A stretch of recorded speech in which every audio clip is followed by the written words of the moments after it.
एकला होनानै नागिरहोगासिनो दङ आं बेटा मानसिया गोबां आंखौ बिसाय दला मिथिबाय एसेनोसै नैबे जोंनि बिपिएफ सरकाराव सानैसो साथामसो मानसिखौ बिराद सेलफिस नुदों आरो मा आङो मिथिबाय साथामसोल' दङ बिराद जेन्टेलमेन खालामो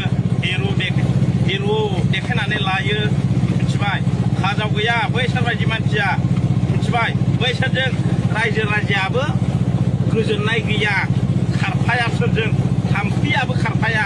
सानै साथामसो मानसिफोर दं आरो मा दा नैबे जोंनि बिपिएफ सरकाराव मिथिबाय बिराद जेन्टेलमेन नायोब्ला मिथिबाय खामानि गैया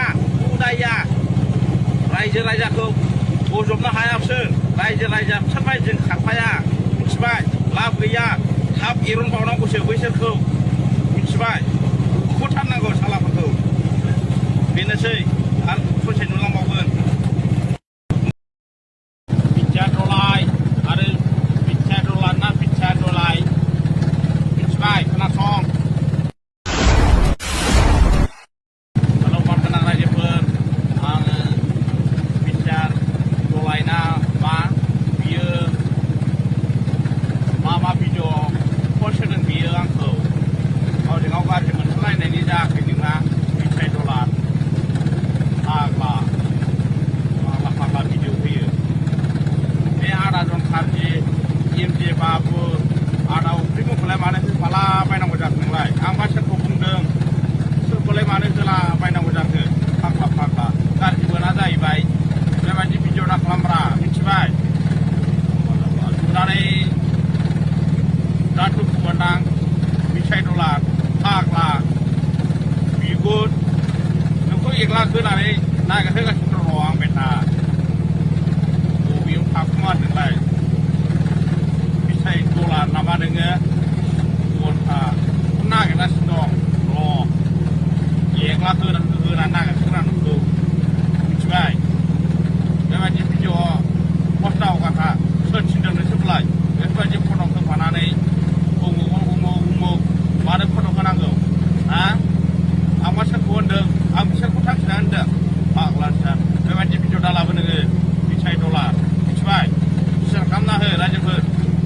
रायजोफोर बयबो माबा बे आदा उफ्रिफ्रा मोनगोन ना आंखौ फाग्लासा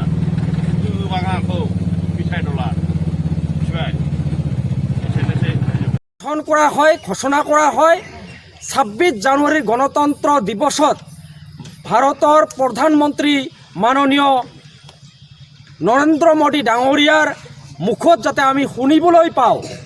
যি বিভিন্ন ৰাজ্যক সম্বন্ধ কৰাৰ লগতে আমাৰ কমতাপুৰ ৰাজ্য বা কোচবিহাৰ ৰাজ্য বা গ্ৰেটাৰ কোচবিহাৰ ৰাজ্যটো যাতে আমি প্ৰধানমন্ত্ৰীৰ মুখত যাতে শুনিবলৈ পাওঁ ইয়াৰে আশা কৰিছোঁ অন্যথাই কিন্তু 27 জানুৱাৰীৰ পিছত ধাৰাবাহিকভাৱে আমাৰ যি ৰেলপথ অৱৰোধ আছে অকল ৰেলপথ অৱৰোধেই নহয় আমি কিন্তু ৰেলপথৰ লগতে ৰাষ্ট্ৰীয় পথ বন্ধ কৰি দিম যদি 27 জানুৱাৰীৰ ভিতৰত আমাৰ শান্তি চুক্তি নহয় তেতিয়াহ'লে 27 জানুৱাৰীৰ পৰা আমি চৰকাৰক বাধ্য কৰাৰ কাৰণে ৰেলপথ অৱৰোধ নহয় ৰাষ্ট্ৰীয় পথ অৱৰোধ কৰি উত্তৰ পূৰ্বাঞ্চলক সম্পূৰ্ণৰূপে আমি